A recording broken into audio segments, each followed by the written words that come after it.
The color mixer brush allows you to combine the colors on the layer as if the paint were wet. You'll find it located here with the brush tool. And what you want to do is take advantage of a couple of options. For example, you could tell it to load the brush with each stroke or clean the brush with each stroke. What this will do is start to combine the colors. And then I recommend using one of these presets here to create a mix. For example, with the layer selected, as I brush and start to stroke, you see that it's mixing those colors in. If I come over here and click, it's going to go ahead and still keep that red and black on the brush. Let's undo.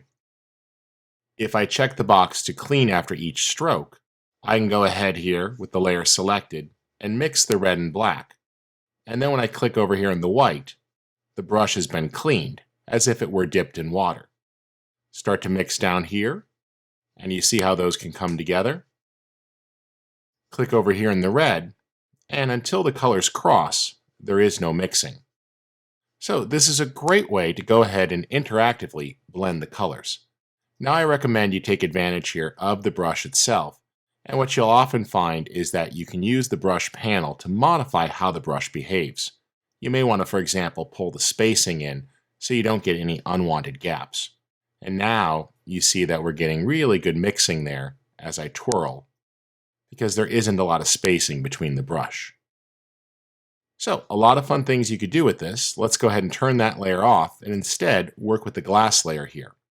And what I'm going to do is use this with a very heavy mix. And that's good there. I'm going to not resample the colors and clean, so it'll just keep using the same brush. And what I could do is start to paint over my subject.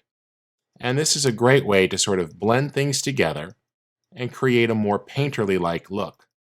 Notice how I'm blending image details and moving them around as if they were wet paint on the canvas. This is a lot of fun, and you can use this to create painterly type looks very quickly and go through your image and just simply warp the details. Remember, feel free to play with the overall sensitivity here, and you can even take advantage of pressure sensitivity if you have a tablet. I'll go ahead and increase that a little bit there, and just push the strokes around, and you see that with a very wet brush, it quickly creates a painterly-like look. There we go. And I'll just adjust a little bit. In this case, I will clean between each stroke. And that allows me to blend the pixels on the canvas a bit.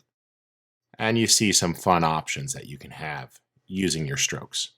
So that's the Color Mixer brush. It's yet another way to do painterly type effects inside of Photoshop. You might want to check it out.